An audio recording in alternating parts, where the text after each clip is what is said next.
38절입니다. 우리가 오늘 읽은 본문에는 세버대의 아들 야고보. 구약 신약성경에 야고보가 4명 나온다 그랬죠? 야고보가 4명 나오는데 여기 아들은 예수님의 동생 야고보가 아니고 세베대의 아들 야고보하고 형제 요한입니다.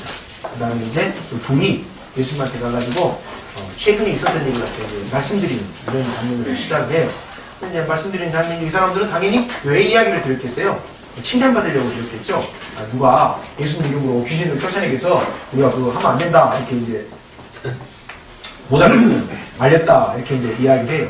근데 이 앞에 기록된, 마가복음 이 앞에 기록된 장면을 보면은 예수님이 십자가 진다고 이야기했는데 그걸 놓고서 못 알아듣고서 제자들끼리 누가 더 크냐 논쟁을 하고 있었던 장면이거든요. 그러니까 이 사이에 어떤 일이 있는지는 몰라요. 다만 마가가 지금 자기가 생각할 때 예수님을 드러내기 좋은 이야기들을 갖다 이제 이렇게 순서 나름대로 계획한 가운데 이렇게 쭉 배열을 한 건데 이 앞에 장면에만 보면 우리가 대체적으로 알기를 예수님을 그 메시아인 일을 알아보고서 다른 소리 했다가 예수님한테 꾸중 들은 사람이 대표적으로 누굽니까? 베드로라고 알려져 있는데 이 앞에 장면을 보면 그렇지만 않아요. 베드로만 혼난 게 아니라 이 대목에서는 요한이 혼나고 또 야고보와 요한은 또 십장 가서 또 다른 소리 하고 그래서 대체적으로 베드로만 이렇게 예수님한테 지적을 받은 게 아니라 3명 여기 나오는 베드로, 야고보, 요한 이 세 사람이 대표 단수로 대표로 예수님한테 이렇게 지적을 받습니다. 어떤 부분에 지적을 받냐? 예수님하고 다른 이야기를 꼭 해요. 예수님이 십자가 길을 간다면 자기들은 십자가 길을 간다고 하는데 스승이 십자가 길을 간다고 하는데 밑에서 나와가지고 내려와서 뭐라고 합니까? 누가 더 크냐 이게 논쟁하고 있고 이거 완전히 예수님하고 엉뚱한 일을 해서 언행을 해가지고 이렇게 이제 한 겁니다. 근데 여기 본문에 나온 요한이라는 사람이 좀 재밌는 게 요한복음을 보시면 아시다시피 이 사람은 자기하고 남하고를 참 잘 비교했던 사람이에요. 12명의 제자 중에서 특출나게끔 하여튼 자기 사명을 자기 그릇은 어떠냐 이걸 독특해요. 또 요한복음에도 보면 그래서 자기 이름은 이야기 안 하고 예수님이 사랑하는 제자라고 써놔요. 11제자 이름 다 써놓고 예수님이 사랑하는 제자니까 한 명이니까 요한밖에 더 있으니까 그게 뭐 그런 거 나오잖아요. 근데 뭐 그걸 갖다가 특별하게 자기는 사랑했다 또 뭐 이렇게 아무튼 좀 특이한 사람인데 좀 특이해요. 특이한데 아무튼 이 사람이 이제 아니나 다를까 이제 뭡니까 와서 이제 딱 그 예수님 안 믿는 사람이 저 예수님으로 귀신 쫓아냈더라 이거예요. 그래서 하지 말렸다. 당연히 자기 간에는 칭찬받으려고 온 거죠. 내가 이런 일도 예수님 했습니다. 보십시오. 예수님 제사를 삼습니까? 뭐 이렇게 온 건데 뭐 이제 예수님 뭐라고 하냐면 이게 말 잘못했다 이렇게 돼버린 거거든요. 이게 어디하고 좀 비슷하냐면 그 구약에 보면은 출애굽기 쪽에 보면은 뭐 나오냐면은 장로를 갖다 70명을 세웁니다. 왜 70명을 세웁니까? 민수기군요. 민수기에 나오는데 민수기 11장에 나옵니다. 모세 혼자서 이렇게 하다 보니까 너무 힘들어요. 모든 사람의 법을 갖다 이렇게 하다가 그래서 이제 이게 모세 장인이 와가지고 아이디어를 줘요. 어떻게 아이디어를 주냐? 너 혼자서 이렇게 재판하니 빨리 죽는다. 제명이 못 죽는다. 그러니까 누구를 세워서 해라. 그래서 이제 70명을 세우는데 70명 세워놓고 이제 기도를 딱 해요. 그래서 그들에게도 하나님의 영이 내리도록 기도를 하는데 이때 두 사람이 안 가요. 누구냐? 엘다다고 메닥이라는 사람이 무슨 일이었는지 몰라도 자기 장막에 있는 면에서 못 가요. 그러니까 70명을 모아서 하나님의 영이 임해서 당신들이 내 대신 재판을 하고 중요한 것만 나에게 가져오십시오 라고 하는데 68명만 하고 2명이 안 간 거예요. 안 가고 자기 장막에 있는데 문제는 그들에게도 어떻게 됐어요? 하나님의 영이 내려가서 예언을 해요. 그러니까 이제 그걸 보고서 누가 시기 질투를 하냐? 여호수아가 여기 보니까 쟤들은 둘 다 오지도 않았는데 이렇게 예언하냐? 그래서 이제 모세한테 그래요. 가가지고 민수기 11장 24절에서 29절에 나옵니다만 모세한테 가가지고 아니 모세님 쟤들 멜다다고 했다 두 사람은 모임하는데 오지도 않는데 저들한테 하나님의 영이 내립니까? 쟤들 영 못 내리게 주세요. 이렇게 이야기를 해요. 그러니까 모세가 뭐라고 이야기합니까? 닥둬라. 나는 그 사람들뿐만 아니라 이스라엘 백성들한테 모두 다 영이 내려가지고 그들이 좀 나처럼 하나님 알아봤으면 좋겠다 이렇게 이야기를 합니다. 여기 대명에서 우리가 보면은 이 모세하고 지금 누구하고 비슷합니까? 예수님하고 비슷하고 여호수아하고 누구하고 비슷해요? 요한하고 비슷해요. 여기서 이제 무슨 이야기입니까? 큰 그릇하고 작은 그릇의 차이입니다. 저는 아무래도 여호수아나 요한 쪽이기 때문에 나만 주시고 저쪽 쪽에 이렇게 되는 사람이거든요. 근데 예수님하고 모세는 안 했는데도 불구하고 야 나는 그냥 다 내려가지고 모두 영이 내려가지고 좀 나 좀 알아봤으면 좋겠다 이렇게 됩니다. 사이비교주들의 특징이 뭡니까? 영이 자기한테만 임했다. 이게 사이비교주의 특징이거든요. 예수님은 요한복음 14장 16절에 뭐라고 했습니까? 내가 십자가를 진 다음에 모든 사람들에게 성령이 임할 것이다. 이렇게 이야기 예수님이고요. 이제 그릇 차이가 벌써 이제 확 드러납니다. 자, 근데 여기서 이제 그 중요한 것은 이 앞부분에서 우리가 지난 시간에 살펴봤습니다만 어떻게 됩니까? 9장에서 이렇게 보면은 예수님이 이렇게 변화산에 가가지고 이렇게 내려올 때 제자들 사이에서 논쟁이 붙었죠. 왜 논쟁이 붙었습니까? 예수님이 가 있는 사이에 제자들에게 누가 아이의 영들인 아버지가 아이를 데려왔는데 못 낳게 줬어요. 그죠? 근데 여기는 지금 누굽니까? 예수님도 따르지 않는 사람이 예수님의 이름으로 귀신을 쫓아내요. 그럼 두 가지를 비교했을 때 어떻게 돼요?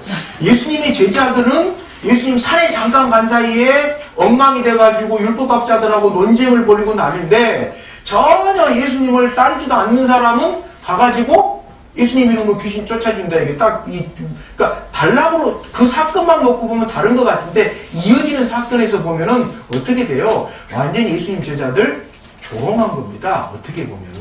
어떻게 보면이 아니라 그래요. 그러면 이 조롱을 통해서 지금 마가가 이야기하려는 게 뭐냐 이거예요. 왜 이렇게 딱 피그해보세요. 앞에 모자를 쫓아내니까 완전히 조롱이 되는 거 아닙니까? 이 조롱을 통해서 마가가 지금 이야기하는 장면이 뭐냐 이거예요. 근데 이하고 비슷한 이야기를 마태복음 12장 30절에 또 이야기를 해요. 이 의미를 이야기하는데 그때는 누구한테 이야기한 거냐? 예수님을 따르지 않은 율법학자들한테 이야기하면서 나를 따라오지 않는 것은 그러니까 나를 따르는 것은 중간지대가 없다. 그러니까 우리와 함께하지 않는 사람 우리를 갖다가 반대하는 사람이다. 이렇게 이야기를 하시는데 여기는 그렇지 않고 우리를 따라오지 않는다 하더라도 우리를 반대하지 않으면 어떻게 됐습니까? 우리를 지지하는 사람이다. 입장이 조금 달라요. 같은 말씀인데도. 왜 그러냐? 마태복음에서는 예수님을 반대하는 사람들한테 하신 이야기고 이 사람은 어떤 사람들입니까? 지금 보면은 예수님을 따라오지는 않지만 예수님한테 어떤 사람이에요? 심정적으로 동조를 하고 있는 사람들입니다. 그러니까 예수님의 이름으로 뭘 하는 겁니까? 귀신을 쫓아낼 수가 있었지 예수님한테 심정적으로 동조를 하지도 않았는데 예수님의 이름으로 귀신을 쫓아낼 수 있어요? 그럼 불가능합니다.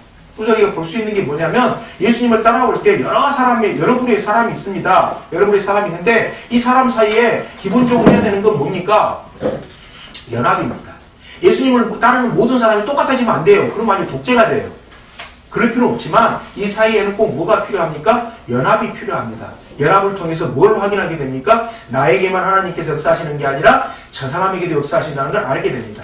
이전에 한번 말씀드렸던 것처럼 이스라엘 사람들 어떻게 생각이 됐어요? 하나님의 계시가 70개의 언어로 전파되고 있다. 이게 이제 탈무드, 가르침입니다. 이스라엘 사람들. 그래서 이 사람들은 70명한테 확인해야 돼요. 그래서 이스라엘은 지금도 랍비 교육할 때 어떻게 시킵니까? 토론을 시킵니다.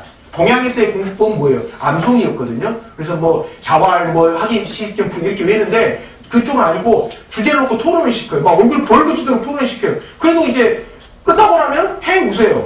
우리나라에서 그래서 난리가 날 겁니다. 얼굴 벌거지도록 했으면 그냥 주기로 차리나 원수 이렇게 되는데 그렇지가 않아요. 그게 이제 이스라엘의 교육법의 특징입니다. 근데 그 특징이 어디서 온 겁니까? 바로 성경에서 이제 온 건데요. 자, 아까 이제 이야기 쭉 말씀드렸던 것처럼 그쪽에서 예수님 반대했던 사람들이니까 하는데 이쪽은 아니다. 그러면서 이제 이야기하는 게 뭐라고 나옵니까? 41절에 이야기 나오죠? 우리 물 한 잔이나 주는 사람은 상을 잃지 않을 것이다. 이렇게 이제 되는 거거든요. 그러니까 이걸 갖다 이제 우리나라 사람들이 생각해가지고 옛날에 목사님들 이제 시골에도 보면 물 한 잔 주는 것도 이렇게 한다 하는데 사실 이건 약간 좀 다릅니다. 왜 다르냐? 중동에는 물이 귀했습니다. 그래서 어떻게 돼요? 물도둑이 있었어요. 물도둑을 없애기 위해서 우물을 갖다 보통 돌뚜껑으로 덮어놨는데 돌뚜껑을 절대 혼자 힘으로는 이렇게 움직일 수가 없는 돌로 덮습니다. 몇 명이 가야 됩니까? 최소한 2명이 가야 돼요. 우리 중에 혼자 사람 없죠? 여기서 혼자 힘으로 넘길 사람 없어요. 사이즈가 이렇게 보면은 2명이 가. 왜? 2명이 가야지 혼자 갖고 물 훔쳐갈 수도 있으니까. 공동 우물이기 때문에. 그래서 그 중동에서 물을 한 잔 이렇게 떠다 주려면 수도트라고 물을 갖다 주는 게 아니고 샘물이 집 주변에 있는 것도 아니기 때문에 무창고까지 가야 되니까 오아시스까지 갔다 와야 되니까 최소한 2 이상이 가서 이렇게 접대한다는 그런 의미가 있는 것이지 우리가 생각하는 것처럼 간단하게 그냥 이렇게 물 드시오 이런 의미가 전혀 아닙니다. 그러니까 그만큼 어떻게 하나님의 나라를 위해서 일하는 사람들을 선대하는 사람들은 어떻게 된다라는 겁니까? 41절에 나온 것처럼 자기가 받을 상을 잃지 않게 된다라고 이제 이야기를 하는 겁니다. 그래서 하나님의 일을 하는 사람들 또는 하나님의 나라를 확장시키는 일을 선대하는 사람들에게 나타나는 이 구원의 상급이라고 이야기하는데 이건 색깔이 각각 다릅니다. 있어요, 이게. 근데 이게 있는데, 어떤 사람에게는 이게, 예를 들어서, 사업하는 사람들한테는 이게 어떻게 나타납니까? 돈을 잘 보고 돈을 풍족하게 벌여서 하나님 나라를 위해 하든지 자기가 바랬던 일을 갖다가 이루는 대로, 쓰여지는 대로 그쪽으로 이제 나타납니다. 저같이 이제 목회하는 사람들한테는 어떻게 나타납니까? 내가 목양하는 사람들을 잘 보살필 수 있는 능력으로 나타납니다. 여기 만약 반대로 돼가지고, 사업하는 사람한테 목양의 능력으로 나타나고, 목회하는 사람한테 사업하는 능력으로 만약에 상급이 나타나면 어떻게 됩니까? 망합니다. 망해요. 그래서 목사는 사업하면 안 돼요. 각가되냐, 우리 그 신학교 같은 데도 보면은 사업에다가 이제 신학교 오신 분들이 있어요. 이분들 꼭 쉬는 시간에 뭐 그런 이야기 관련돼서 이야기 하시고 뭐 하시는데, 여기에 특징이 있습니다. 구원의 상급이라는 것은 높낮이라는 게 아니라 색깔이고, 최종적으로는 뭘로 귀결이 되냐면 성령님을 통한 하나님의 인재, 그 다음에 하나님께 주신 능력으로 귀결이 되는 거기 때문에 이걸 갖다 서로 비교를 할 필요가 없어요. 저 사람에게 주는 색깔하고 나타나는 상급하고 나에게 나타나는 색깔이 다른데, 그걸 갖다 굳이 비교를 해가지고, 아니 목사가 예를 들어서 나한테는 돈 버는 능력이 안 나타나냐, 그러면 이게 안 맞고요. 사업하는 사람이 사업하는 걸 통해 하나님께서 그 사람에게 구원의 상급을 주셨는데, 그걸 제껴놓고 왜 나는 저 목사처럼 온 교회를 딱 보면은 뭐 무슨 기도자들이 영감이 안 오냐, 이래버리면 이제 이게 뒤축받게 됩니다. 그래서 이런 걸 통해서 확인하게 되는 게 뭐냐면, 구원에서 나타나는 상급은 어떻게 해야 됩니까? 그 사람에게 고유한 것이기 때문에 고유한 가치가 있어요. 그걸 갖다 비교해가지고 네가 높다 내가 높다 이래버리면 웃기게 됩니다. 그러면 이제 요한처럼 가가지고 쫓아내지 말아 이랬으면 했어요 이렇게 하면 자랑스럽게 했다가 예수님한테 지적받는 그런 모습을 이제 보게 됩니다. 자, 근데 이 부장 38절에서 41절하고 비교해야 될 대목이 있습니다. 어디냐? 사도행전 19장입니다. 사도행전 19장 11절에서부터 16절을 보면 누가 나오느냐면은 스게와라라는 유태인의 제사장 7 아들들이 귀신령이 들린 사람하고 이제 이렇게 하다가 안 되니까 이 제사장 아들들이 어떻게 합니까? 예수의 이름으로 귀신을 쫓아내요. 근데 쫓아냈습니까? 못 쫓아냈습니까? 못 쫓아내요. 어떤 일이 일어납니까? 귀신이 오히려 얘들한테 이 스게와라라는 그 제사장 7 아들들한테 덤벼들어가지고 내가 바울도 알고 예수님도 다 알고 아는데 니들이 누구간데 예수님하고 바울 이름이라고 쫓아내냐고 뒤집어 써가지고 걔들이 완전히 그냥 어떻게 됩니까?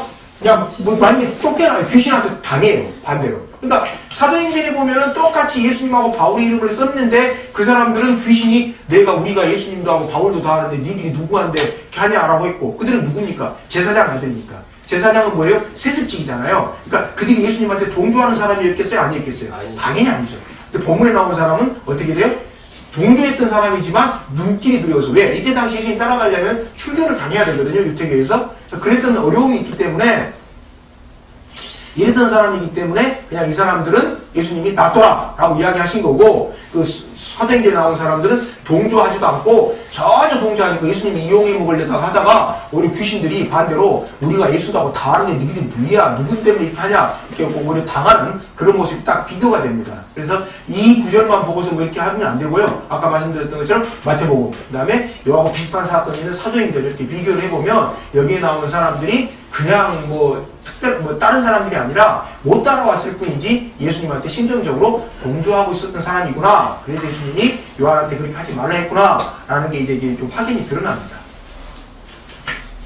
예수님에 대해서 심정적인 동조를 하는 게 이제 왜 중요하냐? 이건 이제 기독교 상담을 해보면 이제 크게 나게 드러납니다. 어떤 사람은 이단 사입에 빠지기 전에 교회를 다녔어요. 그래서 예수님에 대해서 뭐가 있습니까? 예수님에 대해서 이렇게 마음적으로 이렇게 동조되는 사람이 있어요. 그 사람은 이단 사입에 나온 다음에도 어떻게 돼요? 연착륙을 해서 금방 이렇게 제 길을 갑니다. 내가 원래 어쩌게 갈라 했는데 잠시 좀 속았구나. 이렇게 돼서 그냥 찾고 감사합니다 하고 자기 길 가요. 그런데 이단 사이비를 통해서 예수님을 알게 되고 하나님을 아는 사람이 있어요. 이러면 이제 어떻게 됩니까? 일이 잘 힘들어요. 거기를 통해서 알았기 때문에 뭐라고 하냐? 왜 그때 그런 응답 받을 때 하나님이 가만히 계셨냐? 귀신이 응답 준 거거든요. 하나님 준 게 아니고. 근데 왜 그때 가만히 있었냐? 그러면서 하나님하고 예수님에 대해서 원망을 하든지 오해를 하게 됩니다. 그래서 뭐 길게 가면 10년 계속 그 후유증이 많이 봤어요. 10년 넘게 후유증 갖고 있는 사람. 왜 그러냐? 가만히 보니까 비교를 해보면 크게 드러나는 게 그분이에요. 예수님을 믿다가 이단 사이비에 빠진 사람은 금방 이렇게 연장로 오는데 그게 아니고 그 이단 사이비를 통해서 예수님을 알게 되는 사람들은 그게 이제 이해가 안 되는 거예요. 그 하나님이 자기 욕심에 그냥 버려둔 셈인데 로마서에 나오는 것처럼 로마서 1장 24, 26, 28절에 나온 것처럼 지 자기 욕심에 버려둔 건데 그냥 그걸 이해가 안 돼가지고 그냥 10년째 이게 문제가 뭐냐 피해는 고스란히 자기 몫이에요. 하나님 몫으로 피해가 안 돌아간다는 거예요. 그 피해가 혹시 하나님한테 혹시 돌아가면 에리야 뭐 누구말처럼 뭐 내 아들이야 당신 아들이 이렇게 되는데 그 몫이 피해가 자기한테만 돌아오니까 자기가 빨리 이걸 바꿔야지 안 그러면 자기만 손해가 됩니다. 어떤 경우가 있었냐면은 어떤 사람은 이단 사이비가 접근을 하니까 기도를 했는데 돌아가신 자기 할머니가 나타났대요. 할머니가 나타나가지고 거기 이단 사이비니까 가지 마라. 그래서 안 갔대요. 또 어떤 사람은 기도를 하니까 어떻게 됐냐? 그 뭐 이단 사이비에서 뭐 전망대라고 하는 곳이 있는데 거기 가가지고 어떻게 하면 거기서 그 명동 정만대에 가가지고 그 여기 충성을 할까라고 일주일 동안 금식 기도를 했대요. 실화예요. 근데 이 사람이 일주일 동안 금식 기도를 했는데 나온 음성이 뭐였냐면 여기를 빨리 뒤도 돌아보지 말고 여기한테 누구도 말하지 말고 여기를 빨리 떠나라. 이런 음성을 갖다 들었대요. 그래서 이 사람이 아니 내가 이게 충성하려고 하는데 애들 갖다 아무한테도 말하지 말고 떠나라 하냐 다시 확인하려고 계속 하는데 계속 음성이 금식기도를 일주일 했는데도 그렇게 들리니까 이 사람이 갑자기 그냥 그 뭐 명동 뭐 작업반에서 갑자기 그냥 소리를 사라졌어요. 사라졌다가 어느 날 텔레비전에서 뭐 나온 걸 보고 아 하나님 날 구원하셨구나 해가지고 목사가 돼가지고 2006년도인가 제가 목사로 일하고 있는 데로 찾아왔더라고요.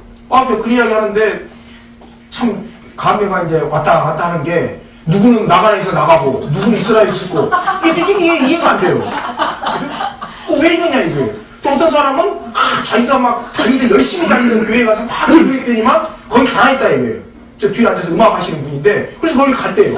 그럼 이거 어떻게 어떤 사람은 거기 가라에서 갔고 어떤 사람은 거기 나가라고 나가고 이거 어떻게 합니까? 그냥 알 수가 없어요. 사람마다. 알 수가 없는데 분명한 기준이 되는 건 뭡니까? 이때 방지책이 되는 게 뭐예요? 여기 본문 말씀처럼 예수님입니다. 예수님 뭐라고 했습니까?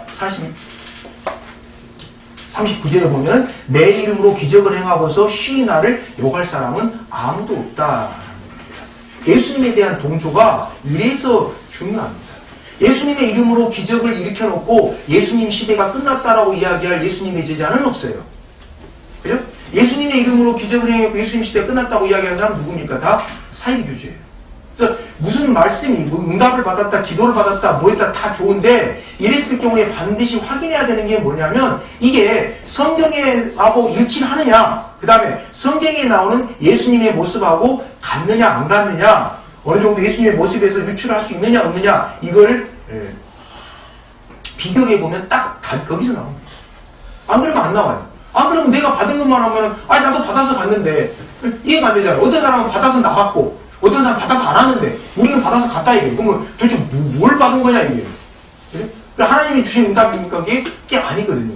속은 거거든요. 우리 스스로 가진 우리의 욕심에 속아버린 건데 그렇게 이제 빠지게 됩니다. 그래서 이단 사이비 교주들은 꼭 뭘 기도합니까? 막판에 가면 처음에 예수님의 이름으로 기도를 해요. 그 다음에 막판에 가면 누가 됩니까? 자기 이름으로 기도해요. 이단 사이비들이 시작할 때 한국 이단 사이비 역사를 보면 시작할 때부터 자기 이름으로 기도한 이단 사이비 하나도 없어요. 전부 다 처음에 예수님을 기도해요. 그러다 어느 시간만 이제 예수 시대가 끝났다 하면서 자기 이름으로 기도를 해요. 다 그래요. 다 그랬어요. 뭐 멍통교부터 시작해서 다 그랬어요. 모든 사람이 그렇습니다. 그러니까 이 말씀이 그대로예요. 39절 40절에 나온 말씀처럼 예수님 이름으로 기적을 행해놓고 예수님 시대가 끝났다. 예수님 시대가 지났다. 이제 내 이름으로 기도해라. 이건 100% 뭡니까? 이단 사이비예요. 그래서 말씀을 듣고 분별할 때 포커스가 되는 부분이 이 부분입니다. 성경에 있느냐, 그 다음에 예수님이 언행에 비춰봤을 때 저게 합당한 거냐 아니냐 요걸 갖다 살펴봐야지 안 그러면은 아까처럼 누구는 어떻게 돼요? 이렇게 이제 이 오해밖에 안 생깁니다. 자, 예수님이 42절에서부터 45절까지는 예수님이 그 신앙인들에 대해서 자기 정복 항목으로 이런 거 주의하라 이렇게 이제 하신 항목입니다. 그래서 보면은 여기 보면 42절에 보면 작은 사람이라고 되어 있는데 이게 앞부분에 나오는 누가하고 똑같습니까? 어린아이 같은 사람 한 사람이라도 어떻게 하라는 겁니까? 그냥 실족시키지 마라. 너 믿는다고 이렇게 되거든요. 예전에 한번 말씀드렸습니다만 죄의 특징은 뭐냐면 꼭 혼자 안 빠진다라는 겁니다. 그래서 저는 뭐라고 표현하냐면 저는 그렇게 표현합니다. 물귀신 작전을 잘 쓴다라고 이야기를 합니다. 죄인은 지 혼자 죄를 안 져요. 꼭 누구를 끌고 가요. 하나님 어디서 믿지 마. 지 혼자 안 믿으면 될 텐데 꼭 잘 믿는 사람 옆에 가서 이렇게 쏙독 대면서 믿지 마라고 그게 죄의 특징이에요. 그죠? 뭐 우리만 선교를 하는 게 아니라 죄도 선교를 합니다. 죄에 빠져라고. 연대성이 있기 때문에 우리가 주의해야 돼요. 그래서 이제 나온 장면이 하나라도 죄짓게 하는 사람 이렇게 되어 있는데 여기서 42절에 보면은 여기 세 번역에서는 큰 맷돌이라고 번역이 되어 있는데 큰 맷돌이 맞습니다. 이 개역 개정에 보면은 이게 뭐라고 되어 있냐면은 그 연자목돌이라고 번역이 되어 있는데 연자라는 것이 한문이거든요. 이게 이제 갈다, 문지르다 이런 뜻인데 여기 안 맞아요. 왜냐하면 헬라어로 보면 이게 무슨 뜻이냐면은 나귀가 끄는 맷돌이라는 뜻입니다. 그래서 나귀를 뜻하는 오니쿠스라고 되어 있어요. 이게 중동에 있는 그 맷돌이지 않습니까? 이걸 갖다 이제 번역을 하면서 우리나라에서 나귀가 끄는 맷돌이 없었거든요. 저런데 이렇게 여자들이 그걸 이렇게 손으로 돌렸죠? 그런 맷돌이 없었어요. 크게. 그러니까 이걸 갖다가 이제 개역개정 성경에서는 뭐라고 번역했냐면 말을 만들어가지고 연자맷돌이라고 번역을 했는데 연자맷돌이 아니라 본문에 나온 것처럼 큰 맷돌이라는 말이 맞고요. 연자맷돌이라는 없는 말입니다. 만들어진 말이에요. 그래서 이게 좀 다릅니다. 다른데 이때 이제 문제가 되는 게 바다라고 이야기하는 게 왜 바다가 이야기가 나오냐? 이스라엘 사람들이 제일 안 좋게 생각하는 죽음이 어떤 죽음이었냐? 익사에서 시신을 못 찾는 죽음이 나왔습니다. 바다에 빠져가지고. 자, 동양에서 가장 안 좋게 생각하는 죽음이 뭐였습니까? 바로 참수입니다. 그래서 역적들은 참수를 시켰어요.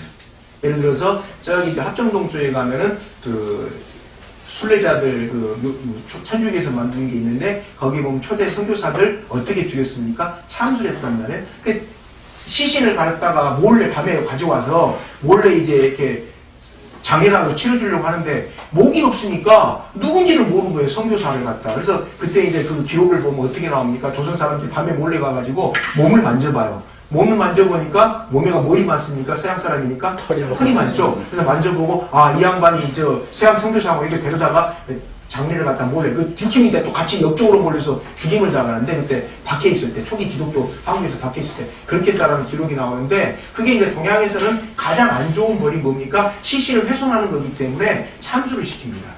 이게 이제 가장 안 좋아요. 안 좋은데 이쪽에서는 이스라엘사에서는 어떻게 생각했다고요? 바다에 빠져갖고 죽는 거예요. 바다에 빠지면 왜 안 좋습니까? 시신을 찾기가 힘드니까 그걸 가장 안 좋게 생각했습니다. 그래서 여기만 있는 게 아니라 요한계시록에도 마찬가지로 나옵니다. 요한계시록 보면 바다를 뭐라고 표현합니까? 큰 성 바빌론이 빠져진 곳으로 이렇게 표현해요. 그래서 이제 바다라고 이렇게 들어간 겁니다. 달리 바다라고 표현이 된 게 아니고. 그래서 이 사람들은 어떻게 생각했냐면 히브리 사람들은 죽는 다음에 가는 곳이 스올이라는 곳으로 가는데 바다에까지 죽어갖고 시신 못 찾는 사람은 스올에도 못 간다 이렇게 생각을 했어요. 그러니까 완전히 하나님의 세계에서 벗어나버린다. 그래서 바다에 빠져 죽는 건 아주 끔찍하게 이제 이렇게 생각했던 거기 때문에 42절에 나온 것처럼 몸쿠면에 들어가고 바다에 빠지는 게 낫다. 이것은 이스라엘 사람들이 생각하는 최악의 조건으로 죽는 것보다 더 낫다. 이렇게 이제 예수님이 이야기하신 겁니다. 이게 이 이스라엘의 문화 상황을 갖다 이해하지 않으면 잘 이해하기 힘든 그런 구절이에요. 자, 그 다음에 이제 43, 45, 이렇게 47절, 오늘 45절까지만 봅니다만, 여기서 이제 예수님이 뭘 이야기합니까? 제자들이 품기 쉬운 야망에 대해서 이제 쭉 경계하시면서, 요렇게 해라, 라고 하는데, 실제로 이렇게 한 사람이 있었어요. 그러니까 초기란다들, AD 한 100년쯤 교회 때, 그냥 자기를 갖다 거세했던 사람도 있어요. 그 교부 중에 보면은. 맞습니까? 틀립니까? 그게 아니에요. 죄를 갖다가 이렇게 강함의 도련이라는 말이지 그다음에 이렇게 잘라낸다고 해서 거세해서 자기가 뭐가 됐다고 해서 무슨 죄를 안 지은 겁니까? 그건 아니에요.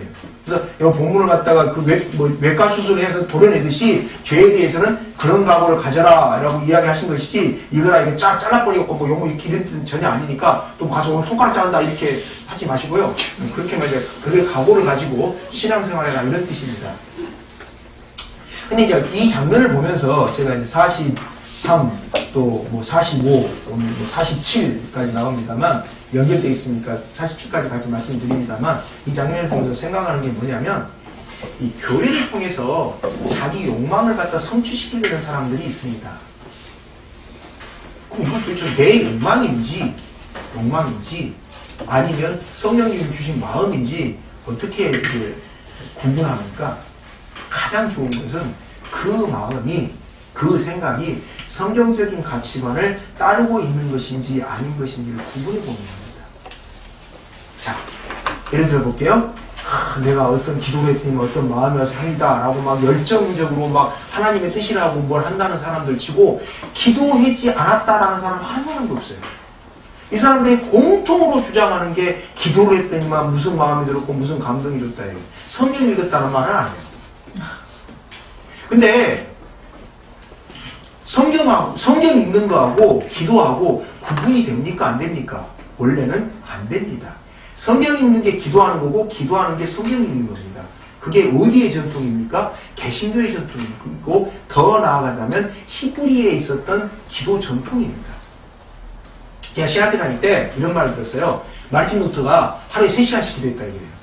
맞는 말입니까? 틀린 말입니다.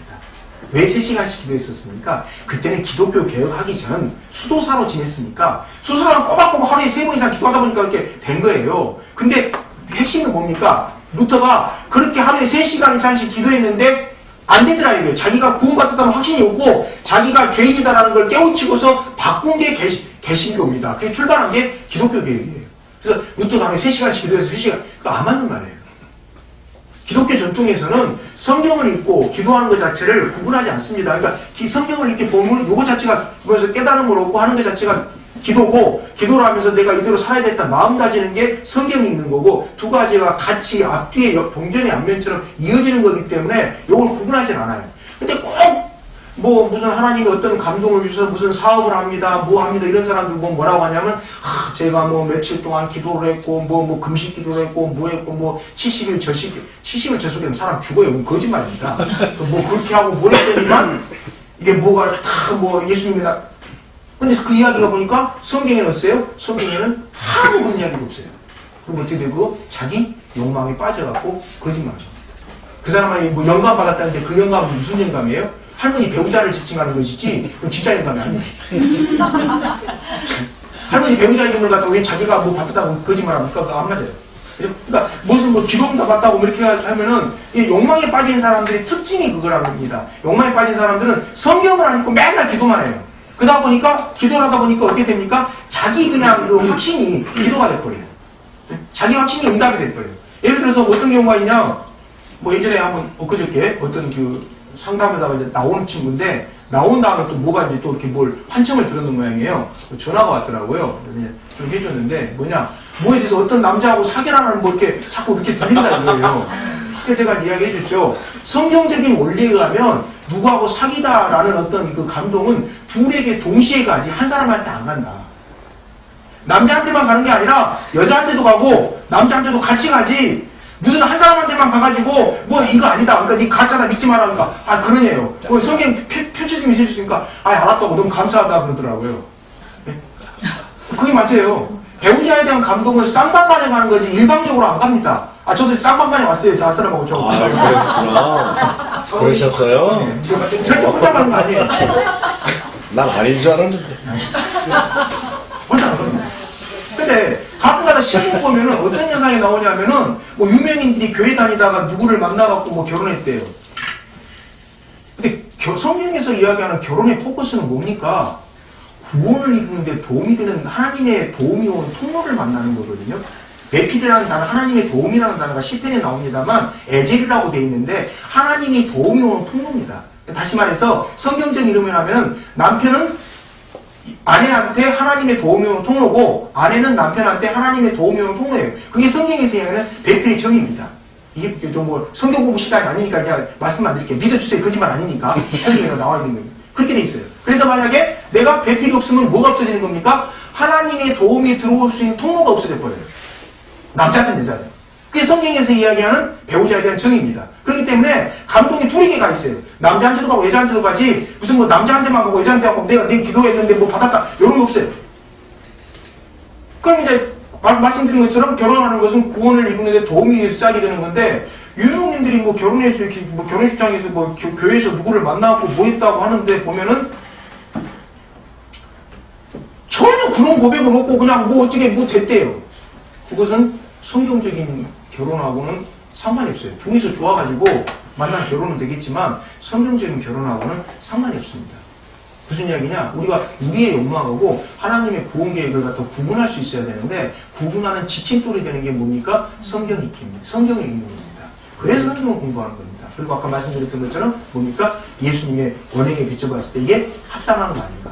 이걸 안 하고 자꾸 하다 보면 한쪽으로 치우쳐요. 그래서 자기 간에는 응답을 받았다고 하지만 그 응답이 귀신 응답인지 하나님 응답인지 어떻게 구분합니까? 못합니다. 자, 그래서 그 다음에 나온 것처럼 뭡니까?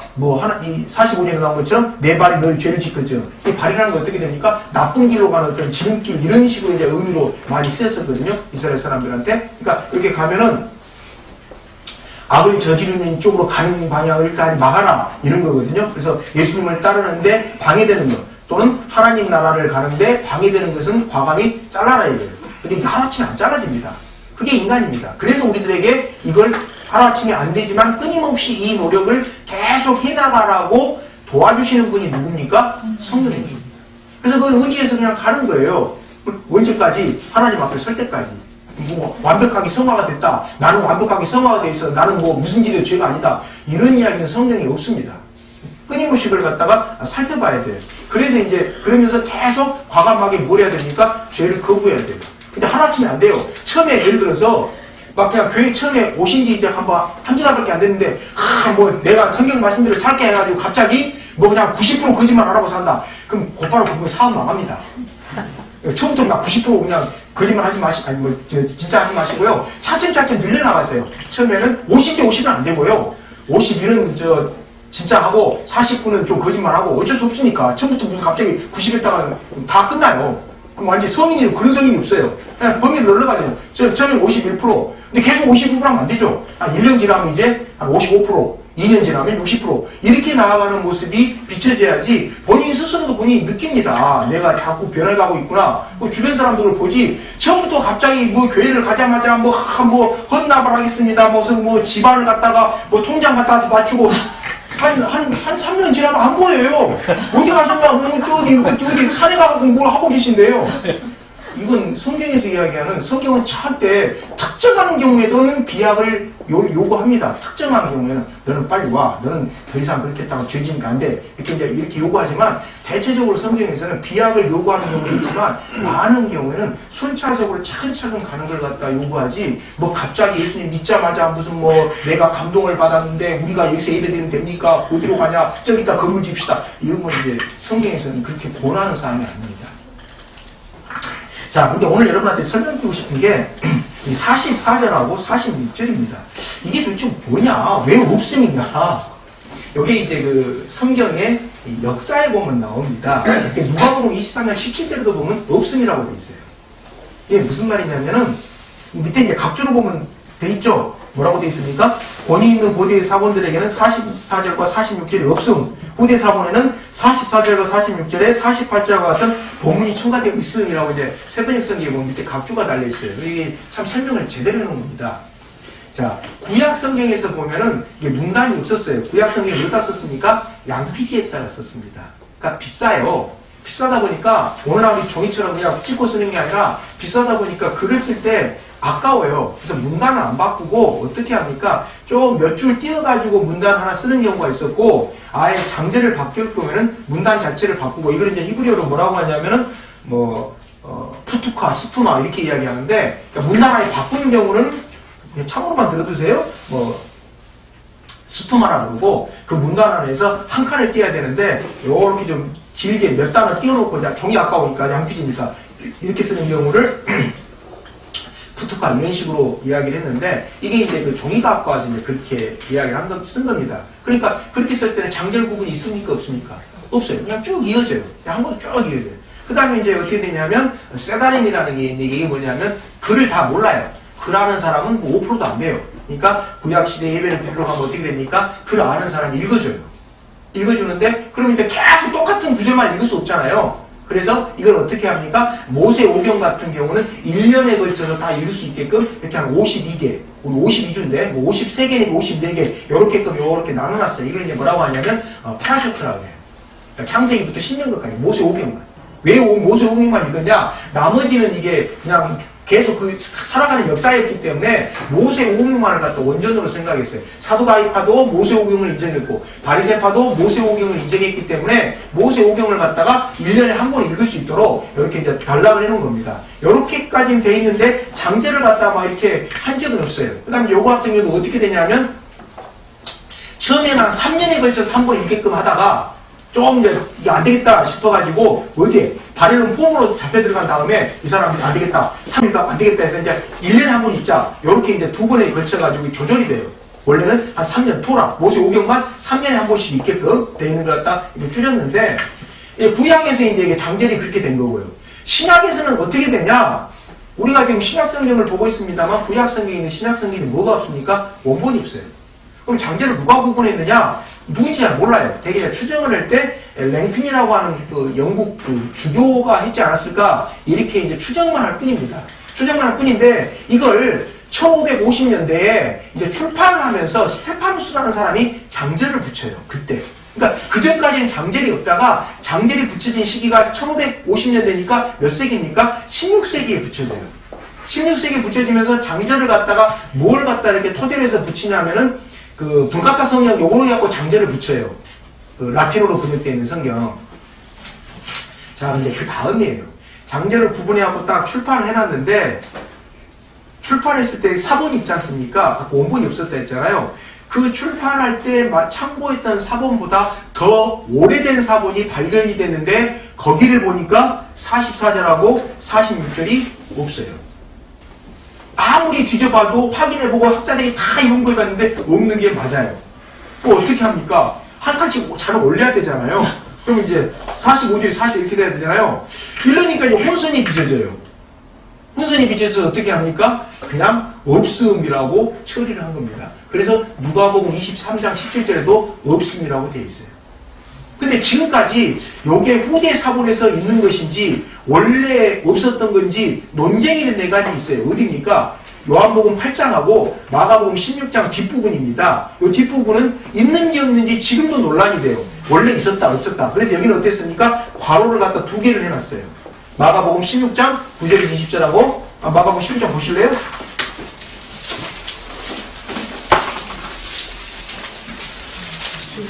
네, 마가복음 16장. 어차피 마가복음 16장 했을 때 말씀드릴 겁니다만 보면 그 9절에 보면 괄호가 2개 돼 있죠? 어디까지 돼 있습니까? 20절까지. 네. 그 다음 또 하나 어디 있습니까? 요한복음 7장 53절에서부터 8장 11절. 여기도 이제 괄호가 2개 돼 있거든요. 여기 누굽니까? 누구니 죄 있는 자가 돌을 던지라는 여자 그 이야기가 딱 괄호가 2개 돼 있어요. 그래서 일부에서는 이게 후대가 삽입한 거다. 빼야 된다. 이렇게 주장하고 아니다. 어떤 사람들은 요건 그 원본이가 근거가 있다. 아직까지 논쟁이 되어 있기 때문에 여기 2개가 표시가 되어 있네. 근데 세븐역 성경에 이걸 표시를 해놨습니다만 개혁개정 성경에 표시가 안 되어 있더라고요. 돼 있는 데가 있고 안 돼 있는 데가 있고 그래서 이 두 곳이 이렇게 논쟁이 되는 것은 그대로 놓고 대신에 표시를 해서 이렇게 논쟁을 하고 있습니다. 라고 되어 있고 아예 논쟁이 끝나가지고 다 확인이 끝나가지고 이 구조는 확실하게 없고 후대가 집어넣은 겁니다. 라고 되어 있는 것은 44절 46절 나온 것처럼 없음이라고 되어 있어요. 근데 문제는 세븐역 성경처럼 밑에 각주를 달아가지고 이래서 없습니다. 라고 이렇게 좀 설명이 좀 좋을 건데 설명해 준 성경이 세븐역 성경이에요. 개혁개정이나 개혁한 걸 보면 설명이 없어요. 그래서 제가 어렸을 때 배울 때는 어떻게 배웠냐면은 이 없음이라는 게 사본이다 보니까 가운데 생략된 구절이 있다. 이렇게 배웠거든요. 교회에서. 근데 그게 아니고 출판한 뒤에 더 오래된 사본이 발견돼가지고 없다라고 확인돼서 뺀 건데 한 칸씩 올리다 보니까 완전히 그냥 전부 다 장들이 다 뒤죽박죽 돼버리니까 어쩔 수 없이 없음으로 표현한 게 그게 이제 사실입니다. 제가 어렸을 때 교회에서 배운 거하고는 교회에서 배운 게 틀렸더라고요. 그게 이제 본문에 나와 있는 없음에 대한 그 이야기들입니다.